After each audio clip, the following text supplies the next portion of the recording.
Hi everyone, this is Sam Black with Drafting Archetypes, and today I'm going to be discussing blue-black in Foundations.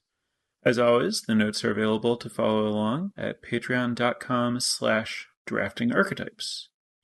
The format is shaping up to look remarkably balanced in terms of archetypes. Blue-red, blue-green, and green-black have been kind of struggling in terms of win rate, and I think that's reasonably well known, so they're all drafted less and win less than the other decks. Outside of that, everything's pretty close. There are a few decks that perform slightly better, but it's all within like a percent of each other or something in overall win rates. So that's like pretty healthy. Like basically you have 3 of 7 two-color archetypes are winning like 52-ish% on 17 lands, and the others are all 55 and change to 56 and change. So blue-black is kind of in that like scrum of successful decks, but not, the most successful.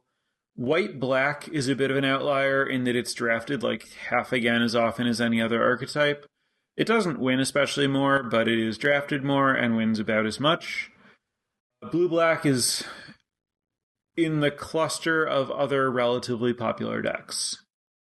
I think white-black has the most like explicit support, both in terms of like the go wide stuff and the life gain stuff, and the go wide stuff fits with the sacrifice stuff. I talked about this before. Blue-black, I think, is lower synergy. It has some pretty clear explicit synergy stuff with the like mill and graveyard count matters cards, but those aren't very good. The commons that point to and work with that stuff are the commons that you're mostly not looking to play, and certainly not the priority commons, even in blue-black, even if you're supporting them pretty well.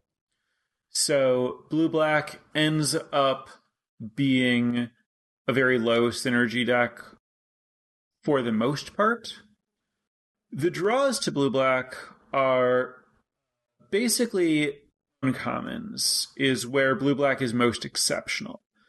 The blue-black gold card, the one uncommon blue-black card, Dreadwing Scavenger, the one blue-black 2/2 flyer that loots on ETB and attack and gets +1/+1 and death touch if you have threshold, is the top performing uncommon in the set.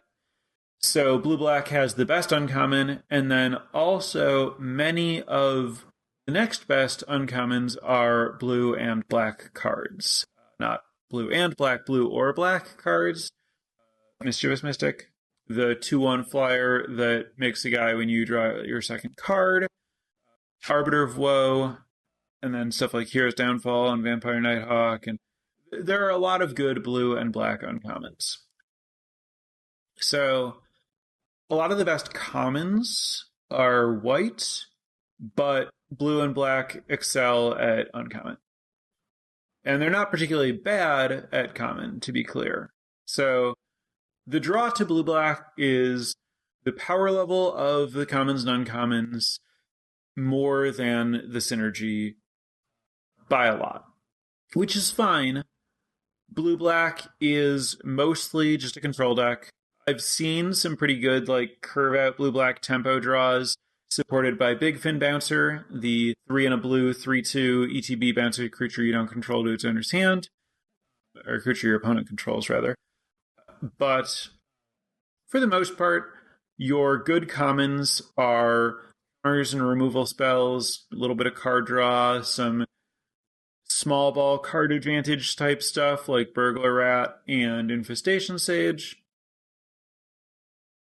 And then the like surveil stuff, the if you have cards in your graveyard stuff, all of that's kind of like low tier playable. Like you can play it in a pinch, but you're not particularly excited about it.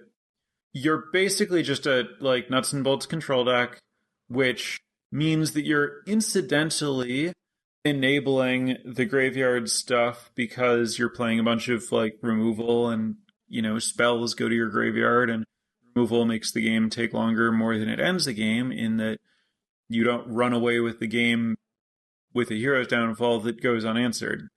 The way that you can just like play a creature, and then if your opponent's like missing land drops or flooded or whatever, it can just attack and end the game. Your good commons don't just end the game.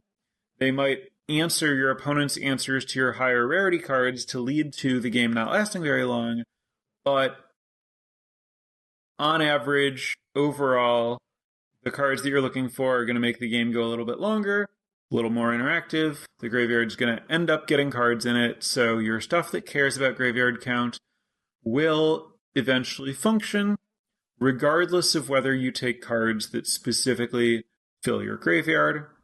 So, Redwing Scavenger performs very well without needing to do any work to support it. Like, your natural game plan will lead to Threshold. Its text leads to Threshold. And even if it doesn't, you still have a 2/2 flying looter that loots when it enters. Like, it's just a great card regardless.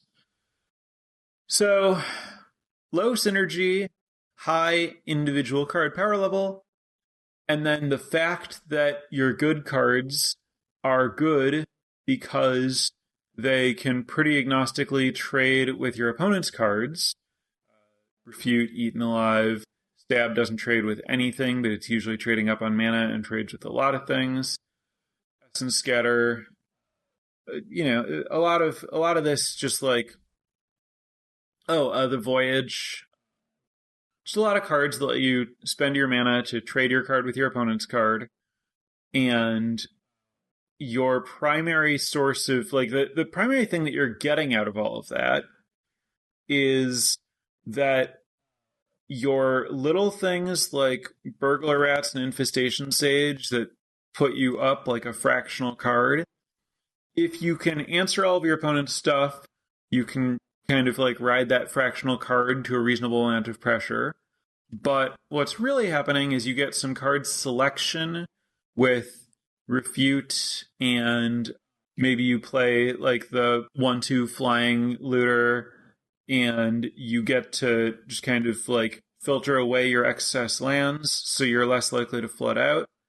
And then you'll find your higher rarity cards and win with them the way that you would with any control deck. So, as with all control decks, the thing that I was saying about how, bake into a pie doesn't run away with a game, like you answer your opponent's threat and then you keep playing, that means that it's more likely that your opponent is going to draw more of their powerful cards. That means that if you're trying to keep up in this format, you need to have some of your own powerful cards and also versatile answers to your opponent's powerful cards. So, as is so often the case with control decks, the performance of your blue-black deck is going to hinge pretty largely on the power level of your top 5-ish cards. And then, if you have 5-ish power level outliers, your common removal and counterspells and pilfers notable. Often in core sets, we have a card like Duress, which is too narrow, or a card like Coercion, which is too expensive. Pilfer comes in at exactly the right rate to actually be a reasonable card in Limited, and something that I think Blue-Black is reasonably happy playing. It's okay to play multiples of them. In this format in particular, the best rares are way better than the commons, and being able to take those or just figure out your game plan with full information of your opponent's hand, knowing when to like hold up your counter spells and when to tap out and stuff like that is pretty valuable, worth playing the card. So, yeah, we're basically just on extremely traditional blue-black core set control deck. And as is the case with most of what's happening in Foundations, there are some cards that gesture toward some synergies that you can play some of, but that you should not let dictate any of your deck. You shouldn't make picks based on going out of your way for threshold or to, have any sort of like graveyard synergies or whatever.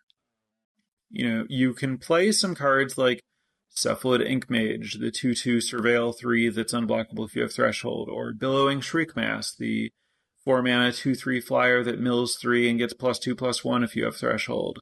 Or Tolarian Terror. Like, all of these are sometimes acceptable, but never something that you want to take early, prioritize, draft around, go out of your way to support. You really want to be able to just take the generically good cards and, the generically good cards are commons that can generate some sort of even partial card advantage, the kind of very flexible answers, and Big Fin Bouncer, I suppose, doesn't exactly fall into that category, but it's pretty close to, like, card advantage-ish creature, like creature with a significantly profitable ETB. And yeah, mostly you just want to get as many good uncommons and rares as you can and support them with common interactive spells. There's really nothing fancy going on here, even to the point where I feel the need to specify that, like, Macabre Waltz is a card that I have in some formats cared a lot about having access to, because there's often some kind of Archaeomancer style card, a creature that returns an instant or sorcery when you play it, that you can pair with Macabre Waltz to kind of like be able to just like infinitely grind with that, where you return your Archaeomancer type card and another creature with your Waltz, and then you can Waltz back your Archaeomancer after trading it off or sacrificing it or whatever, and you can filter away your excess lands every time you cast the Waltz. This set has no card that builds an engine with Waltz, so Waltz is playable if you have like a lot of good rare creatures that you want to get back. If you're playing Waltz because you have a bunch of good rare creatures that you want to get back, that could justify playing some amount of self-mill to enabling your Waltz. Again, not something you want to go out of your way to try to do. Just don't play the Waltz. Don't play the self-mill stuff. Your deck will work better. I would love it if blue-black did work in a way where self-mill to enable Macabre Waltz and Tolarian Terror was what was going on. If it was good to just like mill a whole bunch of cards because you had something that would let you shuffle cards back into your deck so that you could speed up how quickly you're improving the power level of your library by pairing it with all this surveil and stuff. That's just not what's happening in this set or archetype. You're really just looking for the slightly above rate creatures and the very strong removal spells. Refute is certainly the best blue common in this archetype. And you want to avoid playing stuff like Witness Protection and Imprisoned in the Moon. They're just not, like, good enough. You have real removal. Those give you an opportunity to let something bad happen. The only exception, the only time I've seen Witness Protection or Imprisoned in the Moon look good in this set is when you pair them with the 6-mana rare that copies a permanent you control. If you get one of those things on one of your opponent's creatures, then whenever they play a creature, you can copy it and make that creature not work either. I've actually found that to be a really impressive endgame setup, but without exactly that card, I wouldn't want to mess around with those, with the enchantment base, like with the auras. Yeah, I wish, again, that with any of this foundations, like with any of the foundations archetypes, it would be nice to be able to be like, yeah, here are some synergies, here's how to draft around them. But the set gestures at them much more than it actually supports them, and all of them, I think, are basically misleads. So the data is certainly, incidentally, the data is always going to make that look even more true than it is, because with the data, you're seeing the aggregate case where the card gets played rather than seeing the ceiling when the card's at its best. So it is, possible for some of this stuff to come up sometimes, for some of the synergies to matter in a way that's not going to be reflected in the data. I'm not saying you'll never get decks that care about this. If you happen to draft 2 or 3 copies of Kiora, then you might want to value your Cephalid Ink Mages and your Billowing Shriek Masses a little bit more highly so that you can make your 8/8 with Kiora ahead of schedule. But that's not what you should be expecting, and it's not what you should be drafting toward in the aggregate case, or in anything but the most exceptional cases. So that's it. That's what I have to say about it. It's a straightforward archetype. It's a pretty straightforward format. Draft the good cards and minimize the effort that you put into enabling things that you have to work for. And with that, I'm going to turn it to chat for questions. First, as always, I want to thank the newest patrons of the podcast, James and Ivan. I really appreciate it. Thank you very much for your support. And if anyone else would like to get some of those Patreon perks or otherwise support the podcast, or even just look into what the Patreon perks are to figure out if you want to get those perks, check out patreon.com/draftingarchetypes. All right, so questions. Would you say that even top player data is the aggregate case, or is it reasonably close to the ceiling?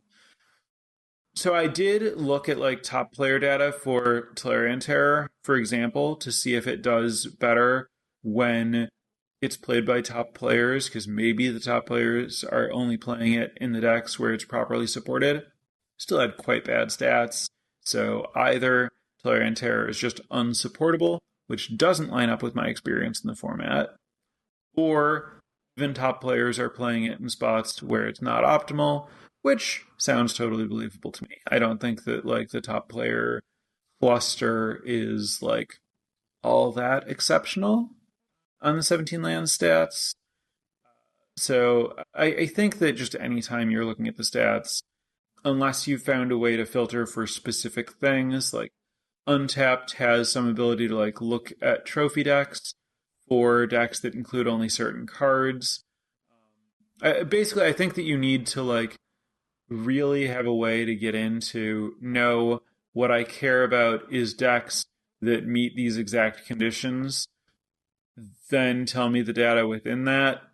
There, if you download the data sets or whatever, there are ways to dig deeper to maybe uncover some more stuff, but simply looking at top players in this archetype or whatever, you're still going to be looking more at the aggregate case for each card than being able to conclude that you're seeing the ceiling for things for the most part. Is there much mill strategy in the color set? I'm not sure exactly what you're asking. And there's not a supported mill your opponent strategy. I believe that Sphinx's tutelage is comically rare on the secret guest sheet or whatever, and it doesn't do very well because there's no support for it whatsoever outside of just playing some cantrips or whatever. And then to the extent that self mill is supported in any colors, it's supported in blue black, but again, it mostly doesn't matter most of the time. When are the blue creatures that grow when you draw cards best? So in the case of the 4-mana ones, the 1/1 flying uncommon and the 2/2 rare that copies itself, they're mostly just pretty bad. In the case of the 2/1 that makes it 1/1 when you draw your second card, that one's mostly just very good. As for the common 2/3 that draws when you grow that grows when you draw your second card, that one's mostly filler. You usually don't want to play it, but if you have some cantrips, it's fine to have it in your deck. Obviously, blue-black can make all of this stuff function toward the top of its range. Specifically, Dreadwing Scavenger plays super well with all of it. But even if I had like 3 Dreadwing Scavengers, I wouldn't want to prioritize like the 2/3 because I have a bunch of much better 3 drops, or Homunculus Horde, or the 4 mana 1/1 because I have a bunch of good cards in my deck that are probably winning the game if they go unanswered. So I don't really want to play like cards that have a pretty low floor to try to pair with my good cards. It just doesn't make sense. If I have drawn and cast my good card and untapped with it, I would rather support it with just like counterspells, removal, regular cards to let my good card win the game just through the strength of looting alone. All right. I'll read this out loud before answering it. It's kind of long. As you stated, I agree that synergy is not what you want to be doing. That makes me feel like this format is a Prince format, and it sometimes feels like if I don't get that power, I will lose to it. I agree that this format is about individual raw card power level, and that exists primarily at higher rarities. I will note that there is good removal at common, there are good counterspells at common, there are ways for commons to answer the rares, so you don't like strictly, it's not like a rare gets played and there's no way to deal with it. Since I'm not drafting it in a way that is tempo 1-for-1, I end up either getting the power or not. I assume that what you're saying is you're not specifically like forcing aggro decks and trying to end the game quickly, so a lot of the games are just going to come down to who has the best cards. So now the question is, should I be drafting in a way where I prioritize some amount of mid cards just to have playables? I find I lose to land flood or non-games in this format, and I never had the opportunity to draft value. I will never recommend what I would call drafting scared, which is taking replacement level cards to make sure that you have enough playables. You should always, instead of prioritizing taking replacement level cards, take cards that have some ceiling in some deck that allow some kind of pivot, that are sideboard cards if you're playing best of 3. You should never draft cards just to have enough playables. If you're losing to flood, you're not flooding because you didn't get to 23 cards and you had to play like 19 lands because you didn't have playables and then you flooded out. You're flooding just because of the way that Magic works, or because you didn't have enough card filtering or enough raw like card strength or whatever. And that's not fixed by drafting scared. It's not fixed by having a 2/3 that gets a +1/+1 counter on it when you draw an extra card in your deck. And drafting that kind of card will only lead to having that kind of card in your deck. The way to deal with the format revolving around power level outliers is not to take low power level cards or cards that are not power level outliers. The way to draft around the format revolving around cards that are power level outliers is to prioritize taking cards that will allow you to pivot if your lane seems not open and another lane might be open. That includes both mana fixing and just cards that are stronger rather than cards that are weaker toward like the end of pack 1, when you might think you know which colors you are, but you don't have to stay those colors.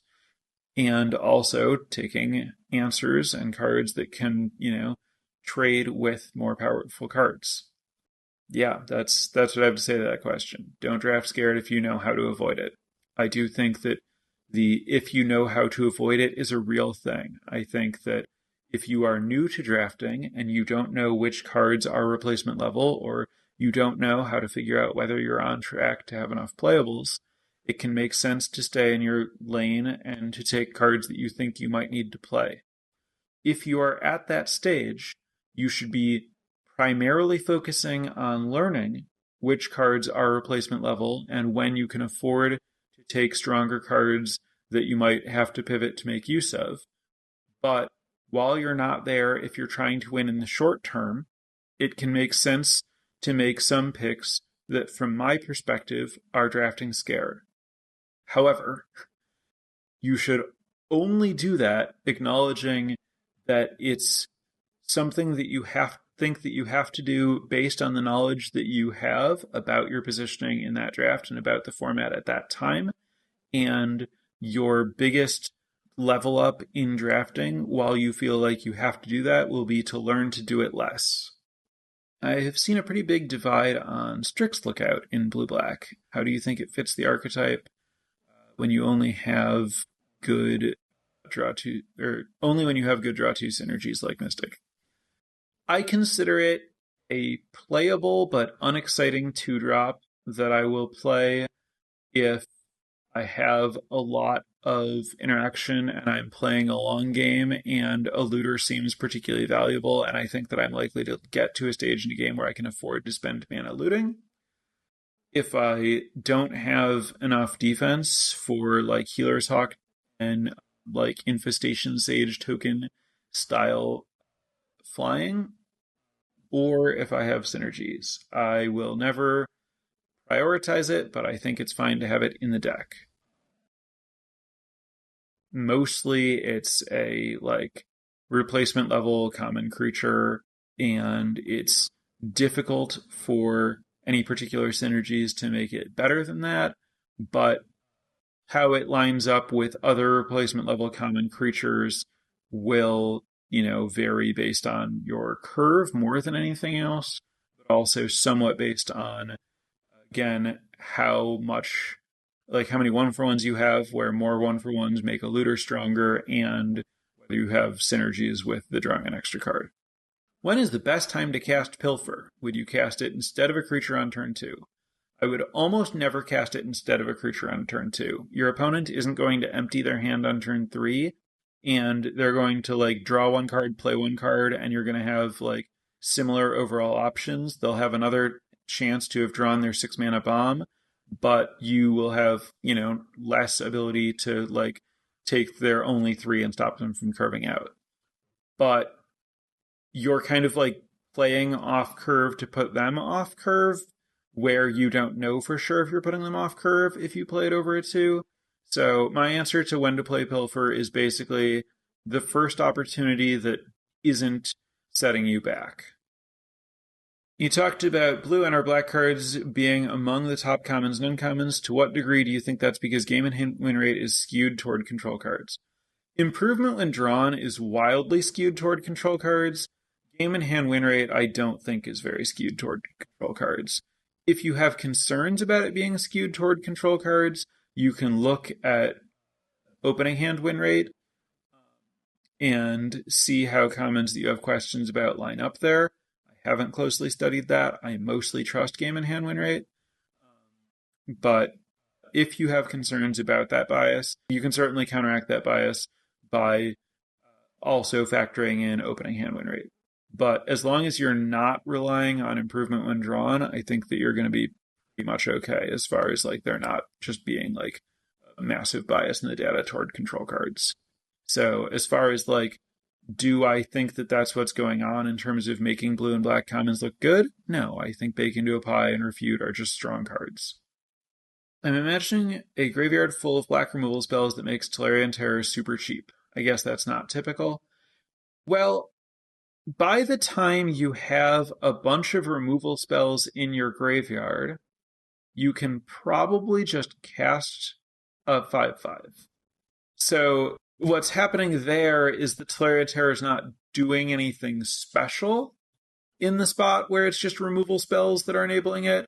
Where Tolarian Terror is impressive is when you cast a bunch of cheap cantrips, and then you can cast it appreciably above rate, and they're the total mana invested in getting your Tolarian Terror into play when you're getting it enabled through cantrips is unimpressive, in that you spend a mana to play a cantrip, it reduces the mana cost of your Tolarian Terror by 1, but you've still net spent a mana toward your 7 mana to cast the Tolarian Terror.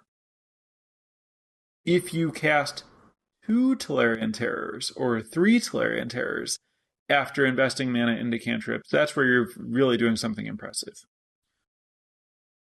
or if your cantrips are netting you some kind of meaningful value.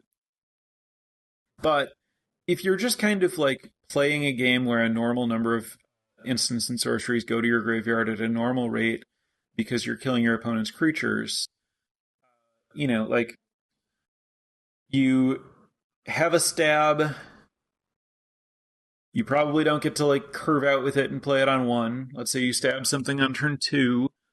You will lump refute in here, you refute something on turn 3. You probably don't want to discard a spell. Most of the time you want to discard a land with your refute there. So that's only one extra card in your graveyard. So now you have 2 things in your graveyard and you're going into your 4th turn and you're feeling pretty good about like getting cards into your graveyard at that rate. You countered your opponent's thing. Maybe you have a removal spell. You killed a thing, you countered a thing, so there's nothing to kill on your turn.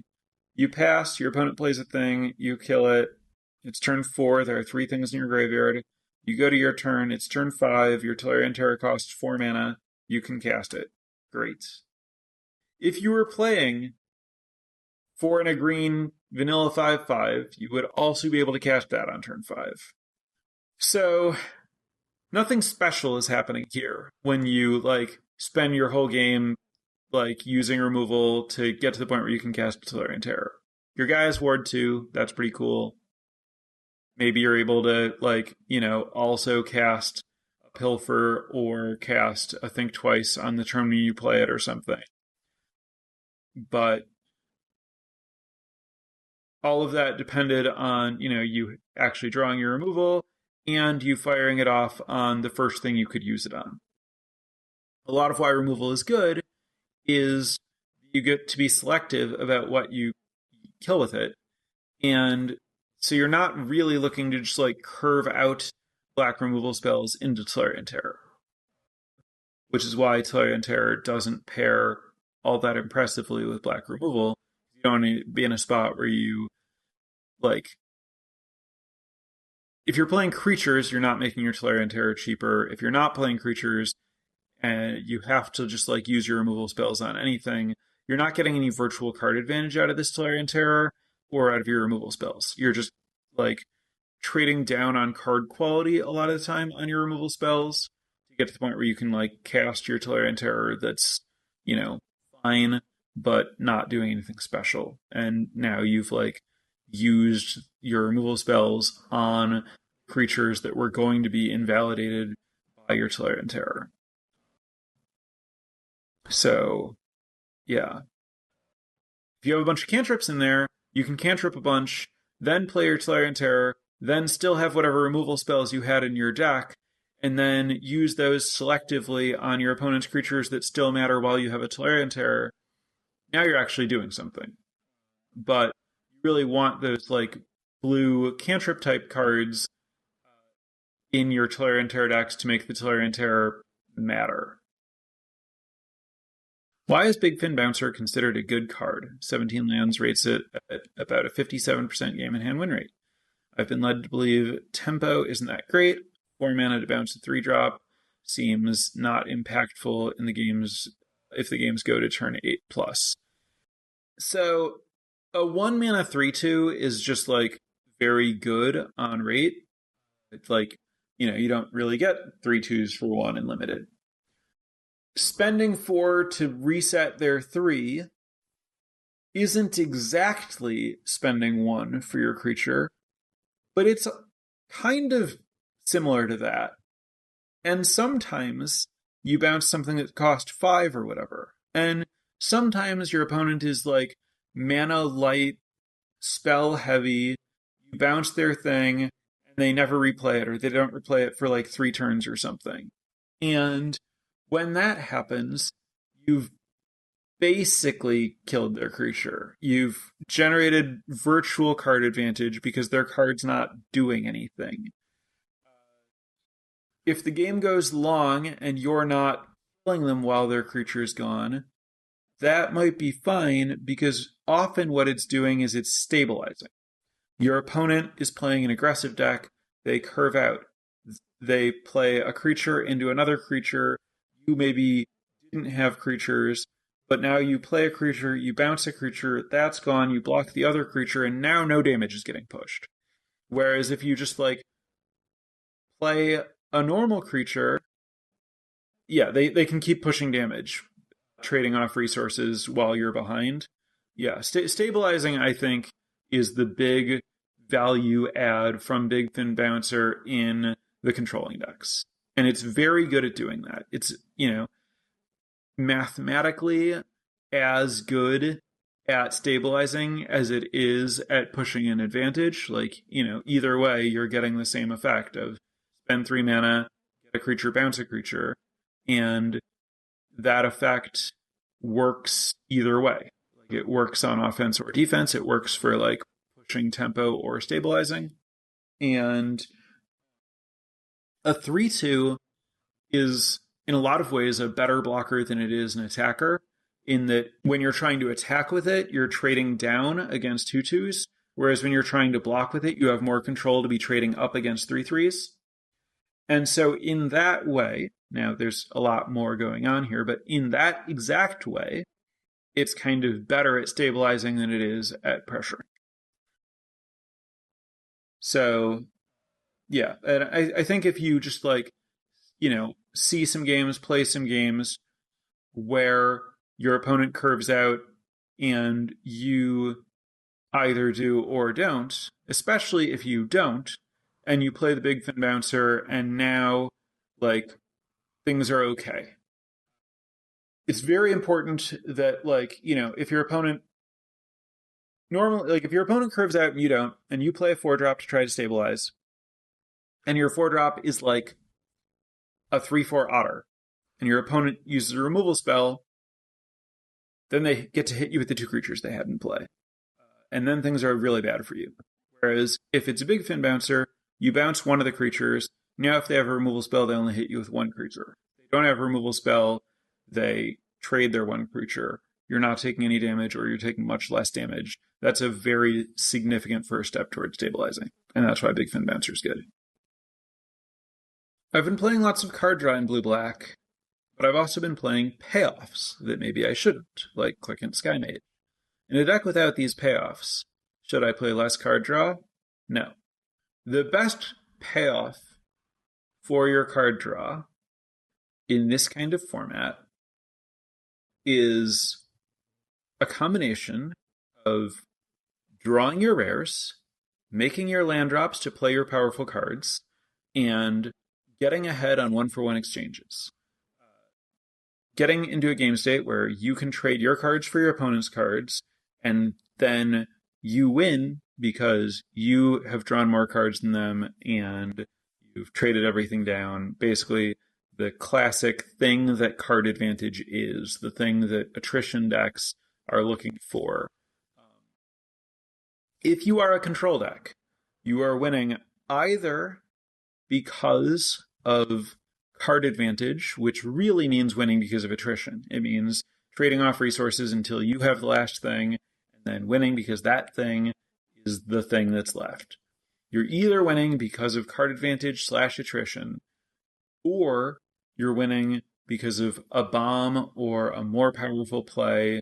Either you have a card that's a power level outlier, meaning that it's giving you a lot more strength than its mana cost suggests that it should, or it's not a power level outlier. It's just a strong card that costs a lot of mana. If it's a strong card that costs a lot of mana, then you need to have enough lands to cast it. Card draw will help make sure that that happens, that you find those strong cards. Often, your control finishers will be both. They will be power level outliers that cost a lot of mana. These are game-winning, expensive cards like Liliana. Card draw is important to all parts of winning with a control deck, so it's good absent explicit rewards for the card draw. In a way, this is why the specific explicit payoffs for card draw aren't good. You're already rewarded for drawing cards. If you play a thing that is below rate until you draw cards, you are committing to spending mana to draw the cards to make up the below rate like spot that you've put yourself in, and you are depending on having the card draw. So you have the failure state, both that you draw your payoff for card draw and not your card draw, and that like your sequencing suffers. Like, I have to wait to play my Think Twice until I play my 4-drop so that I get value from drawing the card from my Think Twice, instead of just, I spend this mana whenever it's available and it helps me get through my deck. Don't you want to spend mana to draw cards anyway? When you don't have something better to do. The issue is, if you don't have Click into Sky Mage, then you spend mana whenever it's free in the early game, whenever you run out of stuff to do in the late game.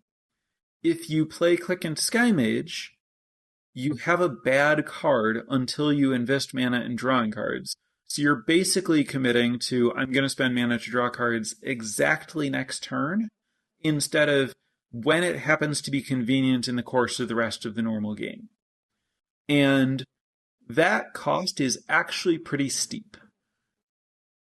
You're usually not looking to spend mana to draw cards on exactly turn 5.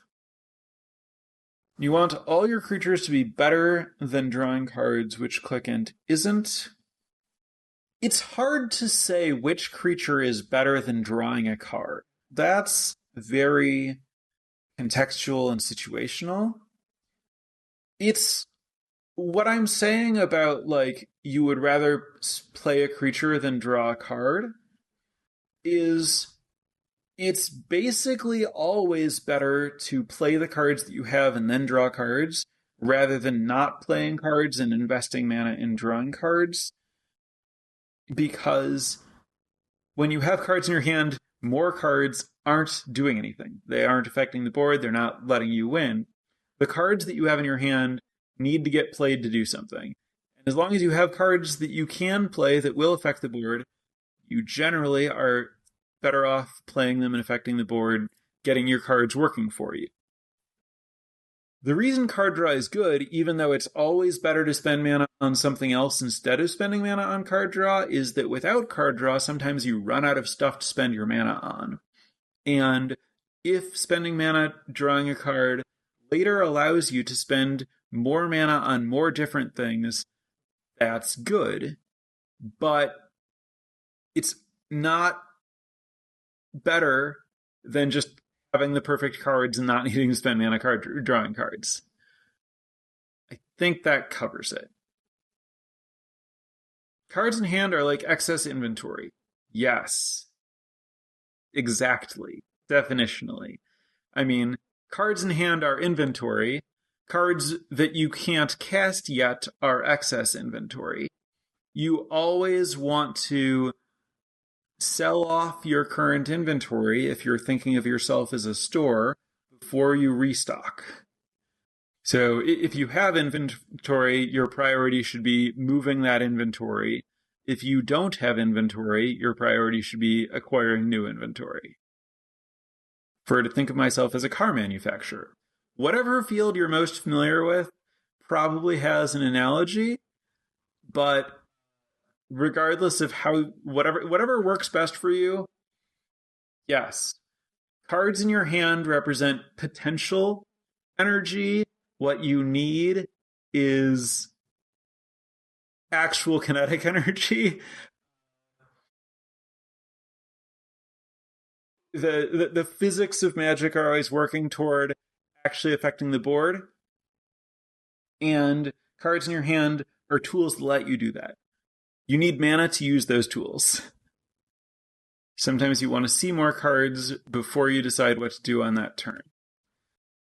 Yes, if you're sure that you're spending mana drawing a card, like if you have 5 mana, and you have a 2 mana card draw spell and a 3 mana creature, your plan is to play the creature and the card draw spell.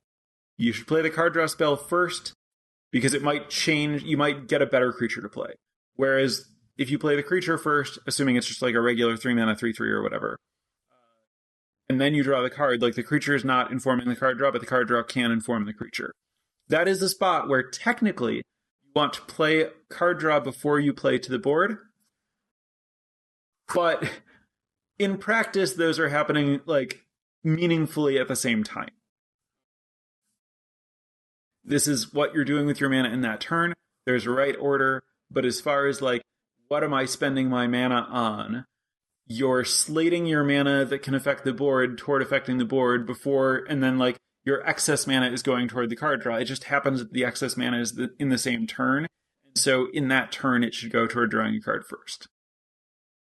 But yes, if in that hand you also had a 5-mana creature, you should probably just cast that. There are reasons not to. Maybe your 5-mana creature has an ETB that's not maximized. Maybe your opponent has mana up for a counterspell, and so you want a double spell. Maybe you think your opponent has removal, and you'd rather they not kill your best creature. All of the things in Magic are contextual. We're speaking in general terms. In general terms, it's good to play your card draw when you can't do something better, and it's not good to play a creature that needs you to play your spells in a different order than would otherwise be optimal, which the payoff for card draw creatures are doing. That's not to say that a creature that pays you off for drawing a card can never give you a benefit that's worth it, but that the cost of needing to sequence your other cards around a creature is real and needs to be taken into account. And this is both a problem with Solarian Terror and a problem with Clickant Sky Mage.